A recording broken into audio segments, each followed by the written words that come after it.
룻기 이야기를 우리는 다 알고 있습니다. 룻기의 주제가 몇 가지가 있는데요. 그 중에서도 하나 절대 빼먹으면 안 되는 것이 바로 은혜입니다. 룻기의 세 주인공 나오미, 보아스 그리고 룻, 이들은 서로 간에 은혜의 선순환을 합니다. 서로 간에 은혜를 끼침으로써 은혜를 주고받는 역할을 한다는 이야기입니다. 과연 그 내용이 무엇일까요? 룻기 시대적인 배경은요, 사사시대입니다. 룻기서 1장 1절에 잘 나와 있어요. 사사들이 치리하던 때에, 여러분 어저께 본문 내용 기억하십니까? 사사시대, 삼손 이야기였잖아요. 그 사사시대를 규정짓는 결정적인 성구가 바로 사사기 맨 마지막 절이에요. 21장 25절 말씀. 사람이 각기 자기의 소견에 옳은 대로 행하였다. 자기 눈에 보기에 좋은 대로 살던 시대가 사사시대였어요. 지금부터 한 몇 년쯤 된 시대죠? 다윗 왕이 태어나기 전이니까요, 3000년도 더 된 시절의 이야기입니다. 그리고요, 시기로 따지면은 맥추절을 배경으로 하고 있는 이야기가 바로 이 룻기예요. 여러분, 맥추절이 뭔지 아시죠? 보리맥자예요. 볼이 추수하는 시기예요. 이스라엘 절기로 봄에 해당을 하는데요, 초실절부터 50일 동안 추수를 두 가지 공부를 합니다. 하나는 대맥, 보리를 하고요, 그 시기가 끝나면 이어서 소맥, 밀을 수확해요. 한 50일 걸려요. 그래서 이 맥주절을 다른 말로 뭐라 그러죠? 오순절, 열흘 순자예요. 오순절, 그리고 7749니까 77절이라고도 부르기도 하죠. 여러분, 그 초실절이 또 언제인 줄 아십니까? 초실절은요, 6월절 지나고 나서 첫 안식일 다음 날이 초실절이에요. 예수님이 6월절에 돌아가셨어요. 그리고 그 다음 날이 바로 토요일 안식일이었어요. 그리고 그 다음 날 일요일에 부활을 하셨어요. 즉 예수님은 유대 절기로 초실절에 부활을 하신 거예요. 예수님이 초실절에 부활했기 때문에 예수님을 부활의 첫 열매, 초실이라고 지칭을 하는 거거든요. 그 초실절부터 50일 기간 동안에 두 가지 곡물을 추수하는 것, 그게 맥추절이에요. 지금 이 룻기가 그 맥추절을 배경으로 해서 일어나고 있는 건데요, 1장 20절에 보면 추수라는 단어가 나와요. 그리고 3장 2절과 3절에 보면 타작이라는 말이 나옵니다. 무슨 말이냐면, 이 당시에는 낮에는 추수를 하고, 그리고 이제 밤에, 저녁에는 바람이 많이 불기 때문에 타작 마당에서 그 곡식을 타작했어요. 이게 그 50일 동안에 있는 이야기인데, 바로 룻기가 추수하는 장면이 나오고, 타작 마당에서 타작을 다 하고 잠잘 때 또 벌어지는 이야기가 나옵니다. 그렇다면 오늘의 주제, 누가 은혜를 얻을까요? 세 가지를 한번 살펴보겠습니다. 첫째로, 은혜를 바라는 자에게 은혜가 임합니다. 누구에게 은혜가 임한다고요? 은혜를 기대하는 사람, 바라는 사람에게 은혜가 임한다는 거예요. 맨날 푸념하고 불평하고 짜증내고 안 될 거야 라고 생각하는 자가 아니고 은혜가 있으면 될 거야, 하나님이 은혜 주시면 될 거야 라는 식으로 은혜를 바라는 자에게 은혜가 임한다는 거예요. 2장 2절 말씀.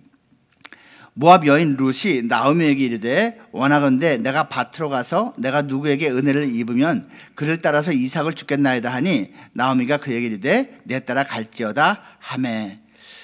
이 배경 알고 계시죠?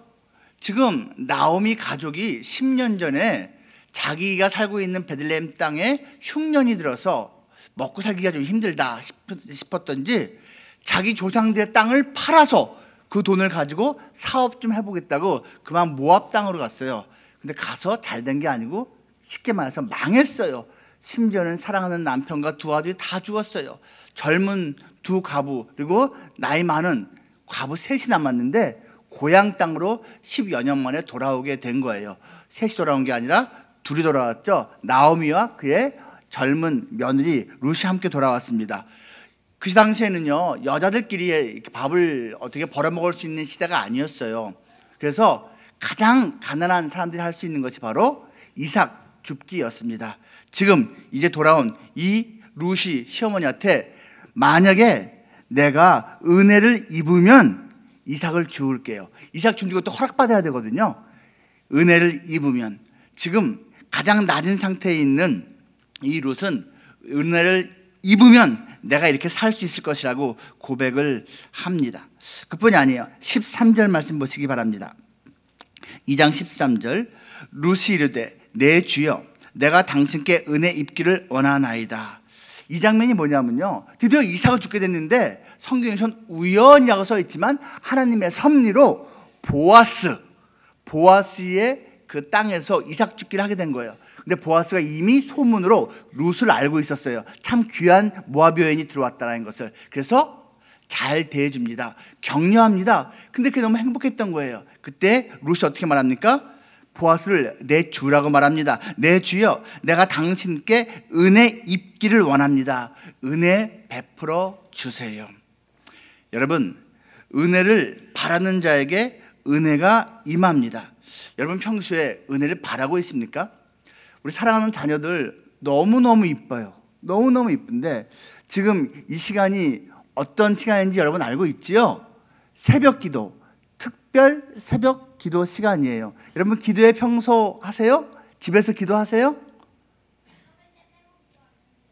아, 그래. 어찌됐거나 하여튼 하면 돼요. 기도하는데 여러분 많이 해요? 조금 해요? 밥 먹을 때만 기도해요? 너무너무 잘 키웠어요. 누구 부모님이신지 잘 키웠습니다. 알았어. 여러분 자녀들한테요 이거 꼭 가르쳐 주세요. 기도를 가르쳐 주시는데요, 기도를 갖다가 이것저것 따져서 하면 너무 많아요. 얘야, 정말 기도하기 힘들면 매일 이거라도 기도해라. 하나님 은혜를 주세요. 하나님 은혜를 주세요. 시험 기간이 다가왔는데 노이냐고 공부를 못했어요. 그 시험 어떤 마음으로 임해야 돼요? 하나님 은혜를 주세요. 그 마음으로 임해야 돼요. 근데 시험 결과가 그냥 별로 안 좋게 나왔어요. 이거 부모님한테 성적표를 보여드리면 혼날 것 같아요. 그럴 때 어떤 마음으로 부모님께 성적표를 보여드려야 돼요? 하나님 은혜를 주세요. 은혜를 바라는 자에게 은혜가 임합니다. 그 내용은요 계속 이어지는데요, 3장 9절입니다. 3장 9절 이르되 네가 누구냐 하니 대답하되 나는 당신의 여종 룻이오니 당신의 옷자락을 펴 당신의 여종을 덮으소서 이는 당신이 기업을 물을 자가 됨이니이다 하니. 여러분 이 부분 잘 들으셔야 됩니다. 지금 이 장면은요 드디어 낮에 추수를 하고 저녁에 이제 타작을 했어요. 그리고 그날 밤에는 그 타작 마당에서 자는 거예요. 누가 훔쳐갈까 봐 바깥에서 자는데요, 옛날 이스라엘 사람들은 겉옷이 곧 이불이었어요. 겉옷이 이불이었다고요. 잠잘 때 그 겉옷을 덮고 자는 겁니다. 그래서 그 겉옷 속으로 누군가가 남녀가 같이 누워있다는 것은 곧 부부인 것을 의미하는 거예요. 이불을 같이 덮고 있으니까요. 여러분 성인 남녀가 같은 이불을 덮고 있는 게 흔한 일이 아니잖아요. 그거는 부부를 상징하는 거거든요. 그런데 그날 밤에 이 젊은 여인이 그 땅 주인 보아스의 이불 겸 겉옷 속으로 몰래 들어간 거예요. 이런 음탕한 짓이 있나? 아닙니다. 음탕한 짓이 아니에요. 시어머니가 그렇게 하라고 시켰습니다. 왜 시어머니가 시켰을까요? 그것은 곧 나와 결혼해 주세요 라고 강구하는 모습이었기 때문입니다. 그럼 왜 이 젊은 여인이 나이가 아마도 한참 더 많았을 터인데 이 보아스에게 결혼해 주세요라고 행동으로서 요청을 했을까요? 그것이 자기 집안, 무너진 집안을 살리는 비결이었기 때문입니다. 두 가지를 여러분께서 아셔야 되는데요, 지금 이 나오미 집안은 두 가지가 없어요. 하나는 남자가 없어요. 이 시대는 남자가 없으면 혈통이 끊기며 먹고 살 방법이 없는 시대였습니다. 반드시 남자 자손을 얻어야만 했던 시대예요. 그래서요 하나님께서도 그걸 아셨기 때문에 하나님께서 가르쳐 주신 거예요. 아들 자손이 없이 대가 끊겼을 때는 형제나 가까운 친척이 남아있는 그 부인 여인과 동침해서 자손을 낳아주라고. 이것은 하나님의 명령입니다. 가난한 자, 약자를 살려주기 위한 명령이었어요. 그래서 이 나오미 집안에 여자만 있고 남자가 없어서 이 젊은 여인이 가까운 친척인 이 사람에게 요청을 한 것이고요. 법적으로, 율법적으로 아무 문제가 없습니다. 해야 되는 것이고요. 또 한 가지, 나오미가 10여 년 전에 이 재산을 팔고 떠났잖아요. 땅을 팔았던 거예요.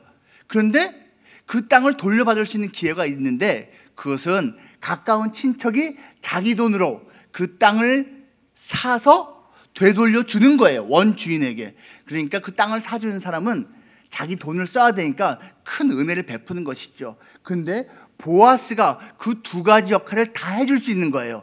부자니까 자기 돈으로 땅을 사서 줄 수가 있고, 남자니까 이 여인과 동침하여 부부가 되어서 후손을 낳아줄 수가 있고, 이 두 가지를 동시에 할 수 있기 때문에 지금 룻이 시어머니가 가르쳐준 대로 순종해서 이렇게 나와 결혼해 주세요라는 것을 말이 아니라 행동으로 요청한 것이 그 겉옷 밑으로 살짝 밤에 들어간 것입니다.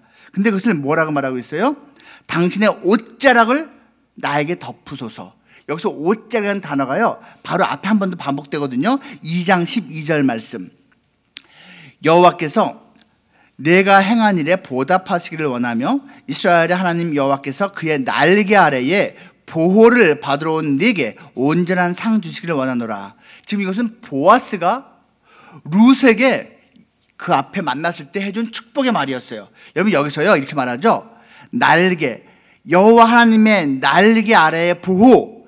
여기서 날개, 윙이라는 단어가요, 방금 읽은 이 겉옷, 옷자락과 같은 단어입니다. 성경 구약에서는요, 옷자락 이 단어와 날개가 같은 단어예요. 즉 성인 남자의 겉옷 안에 들어간다는 얘기는 하나님의 날개 아래 들어간다는 것과 같은 의미예요. 이것은 곧 은혜를 받는다는 뜻이고 보호를 받는다는 뜻입니다. 지금 이미 보아스가 축복했어요. 하나님의 날개 아래에 네가 보호를 받으러 왔구나, 축복한다. 그랬더니 얼마 후에 이 여인이 하나님의 날개가 당신의 날개가 되기 원합니다. 내가 당신의 날개 아래 들어갑니다. 나를, 우리 가문을 살려주세요 라고 지금 요청을 하고 있는 겁니다. 은혜를 구하고 있는 거예요. 그리고 정말로 은혜를 입게 되었습니다. 여러분, 이런 말이 있습니다. We are what we eat. 우리는 우리가 먹는 그것이다. 우리가 먹는 것이 우리를 규정합니다. 산성 음식 막 먹으면 내 몸은 산성화가 됩니다. 여러분 당연한 거 아니겠습니까? 내가 기름기 있는 음식을 열심히 먹으면요, 내 몸이 기름지게 되어 있습니다. 영적으로도 마찬가지예요. 여러분, 내 눈으로 보는 것, 그 먹는 거거든요. 내 귀로 듣는 것, 다 먹는 거예요. 그것이 내 속사람을 만듭니다. 그렇다면 내 속사람을 여러분은 어떻게 만들기 원하십니까? 은혜를 평소에 사모해야 됩니다. 은혜. 그러면요, 은혜로 내 영혼이 채워진다는 의미입니다. 제가 한 20년 전쯤에 처음으로 아파트 이렇게 신청을 한 적이 있어요. 그 뭐라 그러죠? 이렇게 막 지어질 때 이렇게 뽑히면은 뭐 이렇게 받는 거예요. 뭐 그때는 뭐 한창 젊을 때니까 돈도 별로 없었지만 그래도 어찌어찌 하면 좋겠다 싶어서 신청했는데요. 제가 그때 신청한 아파트가 푸르지오였어요. 푸르지오 아파트. 근데 여러분 신기한 게 있잖아요. 그걸 제가 신청한 다음에 이제 그것이 이제 발표될 때까지요, 그 다음부터는 내가 길을 갈 때마다 죄다 그 아파트만 보여. 평소에는 제가 우리 동네에 푸르지오 아파트가 여기저기 있는지 몰랐어요. 솔직히 몰랐어요. 그런데 일단 내가 한번 관심 갖기 시작하니까 내 눈에는 다른 아파트는 잘 안 들어와요. 그 아파트만 자꾸 들어오는 거예요. 여러분, 사람이 신기합니다. 자기가 관심 가진 것이 자기에게 막 흡수가 되게 되어 있어요. 은혜를 바라는 자에게 은혜가 막 땡깁니다. 은혜가 임하게 되어 있어요. 여러분, 평소에 은혜를 바라고 있습니까? 여러분, 입버릇처럼 해서 좋은 게 있고 나쁜 것이 있는데요, 입버릇으로 해서 정말 좋은 것이 뭐냐면 이거예요. 은혜 주세요. 하나님 은혜 주세요. 은혜를 바라는 자에게 은혜가 임합니다. 둘째로요, 누구에게 또 은혜가 임합니까? 둘째로요, 은혜를 깨닫는 자에게 은혜가 임합니다. 어떤 자에게 은혜가 임한다고요? 은혜를 깨닫는 자. 무슨 말이에요? 아, 이게 은혜구나. 은혜구나. 2장 10절 말씀입니다. 룻이 엎드려 얼굴을 땅에 대고 절하며 가장 낮은 겸손한 모습이죠. 그에게 보아스에게 이르되 나는 이방 여인이거늘 당신이 어찌하여 내게 은혜를 베푸시며 나를 돌보시나이까. 지금 보아스가요, 우연히 만난 룻이지만 익히 좋은 소문을 들어 알고 있었기 때문에 불쌍히 여긴 거예요. 그래서 어떻게 했는지 아세요? 이삭 죽기를 좀 더 잘할 수 있도록, 많이 할 수 있도록 은근슬쩍 이 여인을 도와준 거예요. 그리고 격려해 준 거예요. 근데 그게 너무 고마운 거예요. 그래서 이 여인 룻이 어떻게 고백합니까? 나는 이방 사람인데 어떻게 나에게 이렇게 은혜를 베풀어 줍니까? 라고 자기가 받은 호의가 은혜라는 것을 인정하는 거예요. 은혜를 받으면서도 그게 은혜인지 모르는 사람들이 많거든요. 근데 이 여인은 그 조그마한 호의를 받고서도 내가 뭐라고 이렇게 은혜를 주시나요? 이렇게 겸손한 모습을 가진 거예요. 여러분 아시죠? 뭔가 친절, 베품을 받았을 때 너무너무 고마워하고 그런 사람에게는 더 주고 싶어요. 맞죠? 그런데요, 열심히 베풀어주고 호의를 베풀었는데 시큰둥해. 그럼 속으로 무슨 생각하죠? 그래, 너 다음에 내 해주나 보자. 이런 생각 들어요. 지금 이 룻은 아, 내가 지금 은혜 받고 있구나 알고 있다는 거예요. 깨닫고 있어요. 같은 2장 20절 말씀. 나오미가 자기 며느리에게 이르되 그가 여호와로부터 복 받기를 원하노라. 이 보아스 얘기를 들은 거예요. 며느리한테. 그가 살아있는 자와 죽은 자에게 은혜 베풀기를 그치지 아니하도다. 이게 무슨 말이냐면요, 그 나오미가 며느리한테 보아스 얘기를 들은 거예요. 아, 이렇게 고마울 때가 있나? 아이고, 고마울 때가 있나? 이거 은혜다, 은혜. 여기서 그가 살아있는 자 그리고 죽은 자에게 은혜 베풀기를 그치지 않는다 할 때 그는요, 히브리어 이 원어로는 주어가 없어요. 그래서 이 그가 하나님인지 아니면 보아스인지 명확하지 않습니다. 하지만 상관이 없습니다. 나오미도 깨닫고 있는 거예요. 하나님이 계속 은혜 주시는구나, 또는 보아스가 은혜를 주고 있구나, 깨닫고 있는 거예요. 여러분, 은혜를 깨닫는 자에게 은혜가 임합니다. 사도 바울이 몸이 너무 아팠어요. 아마 안질, 눈병이었을 것 같은데요, 그 너무 고통스럽다 보니까 하나님 고쳐주세요라고 강하게 3번 간구를 했습니다. 여러분, 딱 3번 간구했겠어요? 찐하게 금식기도 3번 이런 식일 거예요, 아마. 그런데 하나님이 응답해 주셨어요. 뭐라고요? 내 은혜가 너에게 이미 충분하다. 네 은혜가, 나의 은혜가 너에게 족하다 라고 답을 주셨습니다. 그때 아! 하고 이 바울은 깨닫습니다. 그래, 내가 받은 은혜가 이미 족하구나.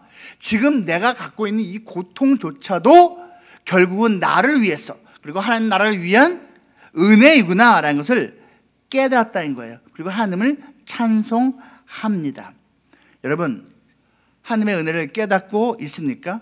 우리는 구원받은 것만이 하나님의 은혜가 아니라 우리의 삶 전체가 은혜로 점철되어 있습니다. 그것을 알고 있습니까? 내가 지금 은혜를 평소에 깨닫고 있는지 여부를 무엇으로 측정할 수 있느냐면요, 바로 감사입니다. 감사가 내 입에서 나오면요, 감사의 찬송이, 고백이 내 입에서 나오면 내가 지금 은혜를 깨닫고 있다는 증거인 것입니다. 감사, 곧 은혜는요, 영성의 바로미터입니다. 자기 영혼의 건강 상태를 무엇으로 측정할 수 있느냐?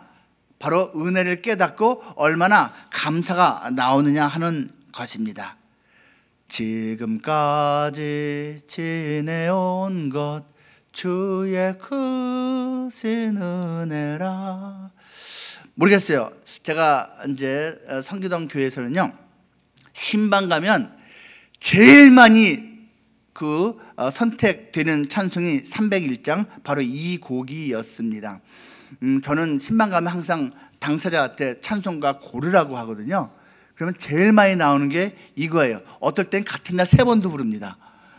특히 어르신들이 엄청나게 좋아하는데 저도 이거 너무너무 좋아하거든요. 저도 점점 나이가 들고 있다는 증거겠지요. 그네가 내게 족하네, 그네가 족하네. 이것은 바로 앞에 300장입니다. 여러분, 하나님의 은혜가 족하다는 고백을, 찬송을 하고 있습니까? 옛날 1970년대에 나온 영화가 유명한 게 있어요. 포세이돈 어드벤처. 보신 분이 꽤 있을 겁니다. 주말에 영화 여러 번 나왔거든요. 소설을 영화한 겁니다. 타이타닉은 실제 이야기를 만드는 거지만요, 이거는 소설을 영화로 만든 거예요. 초호화 유람선 포세이돈이요, 이 배가 이제 바다를 건너다가 쓰나미, 해일 때문에 전복이 됩니다. 배가 뒤집혀요.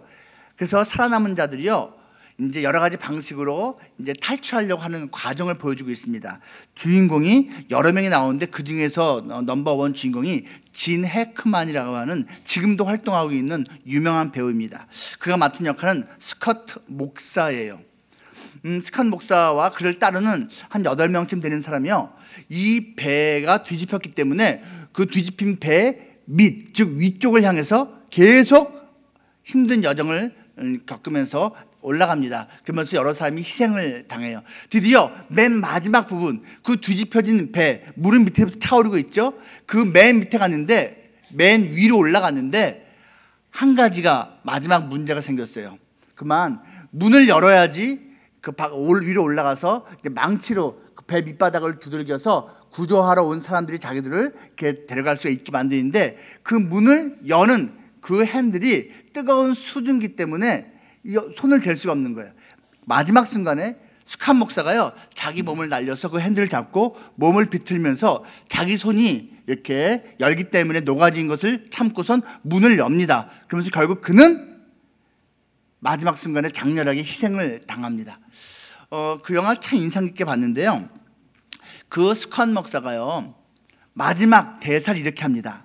딱 잡고선 죽기 전에 마지막 외침, 하늘을 향해서 외칩니다. 하나님, 이제 그만 죽이십시오.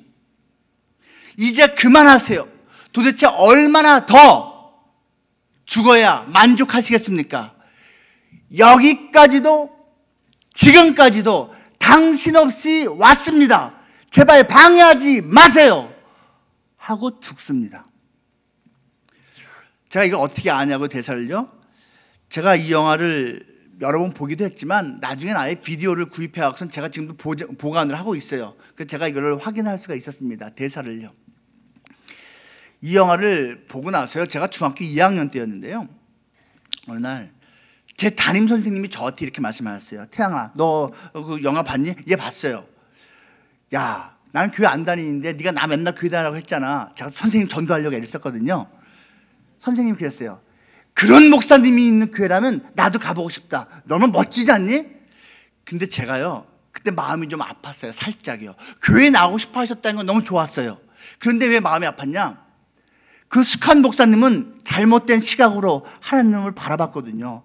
저는 그분을 비난하는 게 아니에요, 그 스칸 목사를. 하지만 마지막 그 시각은 틀림없이 삐뚤어졌거든요. 왜냐? 당신의 도움 없이도 이제껏 왔습니다 라고 한 그 시각이요. 여러분, 과연 그 재난 속에서 그 마지막 순간까지 살아남았던 게 하나님의 도움이 없이 살아남은 것이었을까요? 하나님의 도움 없이 그 순간까지 있었던 것일까요? 아닙니다, 여러분. 하나님이 은혜를 줬으니까 그때까지 살아남은 거죠. 혹시 우리가 그런 생각으로 살고 있지 않습니까? 하나님, 왜 이렇게 힘들게 하세요?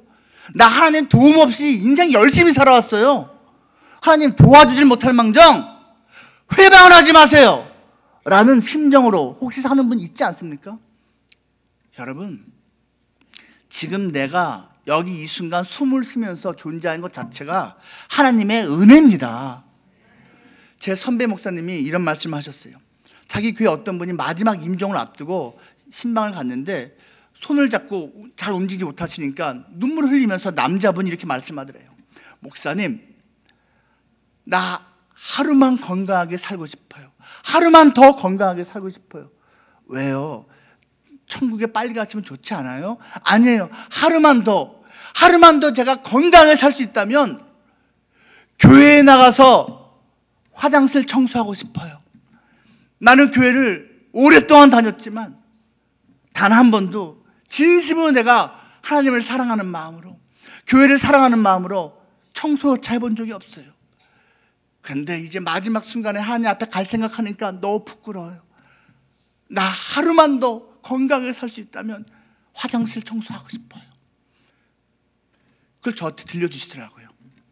여러분, 오늘이란 날은요, 어저께 숨을 거둔 그 어떤 사람이 그렇게 간절히 바라던 바로 그 하루입니다. 오늘 하루를 하나님이 살게 해주신 것은 우리에게 은혜를 주신 거예요.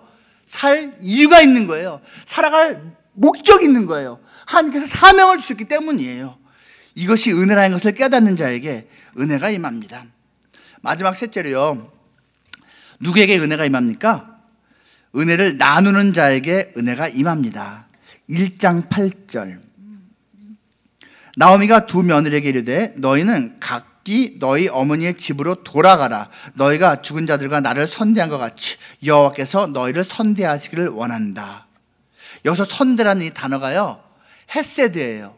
여러분, 헤세드라는 단어 아시죠? 보통 은혜로 번역이 됩니다. 이 룻기에서는 여러분, 은혜라는 단어가 6번 나오는데 한글로는 4번이 은혜로 번역되고요, 한 번은 선대, 한 번은 인애라는 단어로 번역이 됩니다. 헤세드 또는 헨이라고 하는 그 히브리어 단어입니다. 지금 이게 무슨 말이냐면요, 이제 우리 다 죽고 남편도 없는데 모압 여인 너희 두 며느리는 고향 땅에 들어가서 다시 결혼해서 살아라. 이건요, 대단한 나오미가 은혜를 베푼 거예요. 그가 뭘 말합니까? 지금까지 너희가 우리 가족에게 은혜를 베풀었다, 선대한 것처럼 이제 너희들이 은혜를 받길 원한다라고 축복을 하고 있는 것입니다. 지금 룻 그리고 그 동서는요, 그동안 시어머니에게 은혜를 베풀었어요. 3장 10절 말씀 또 보세요. 그가 이르되 내 딸아, 여호와께서 네게 복 주기를 원하노라. 네가 가난하건 부하건 젊은 자를 따르지 아니하였으니 네가 베푼 인애가 처음보다 나중에 더하도다. 여기 인애가 바로 헤세드예요.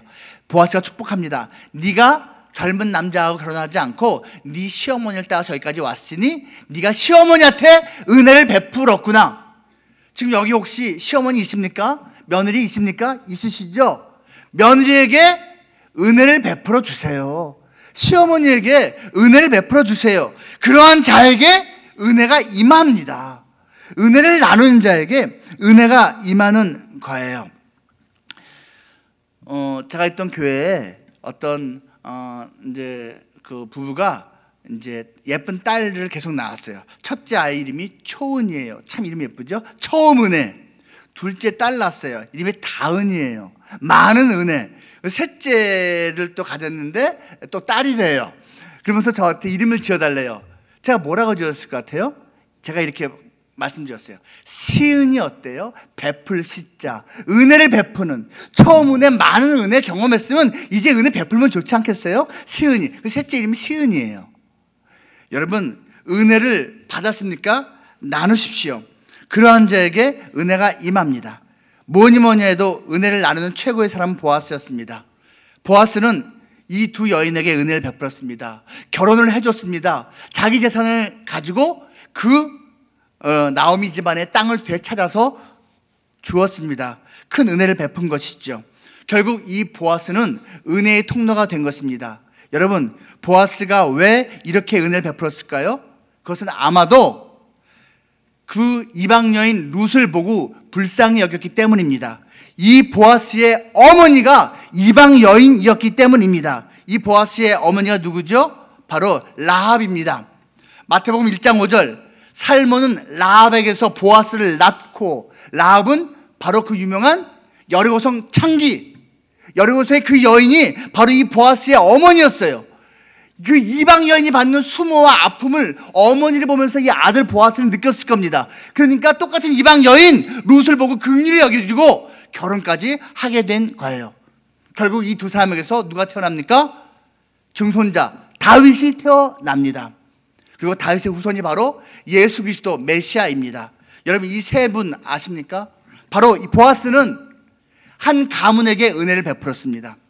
다윗은 자기 나라와 민족에게 은혜를 베풀었습니다. 그리고 그들의 후손 예수 그리스도는 우리 모든 인류에게 은혜를 베푼 것입니다. 바로 우리가 은혜 때문에 지금 여기 있습니다. 그리고 그 은혜를 세상에 베풀기 위해서 여기에 있는 것입니다. 바라기는 예수 향남교회 다른 많은 것으로 채워지기 원하지만 그 무엇보다도 하나님의 은혜가 가득 찬 교회가 되고 각 가정 될 수 있기를 거룩하신 주님의 이름으로 축복합니다. 말씀을 생각하면서 기도합니다.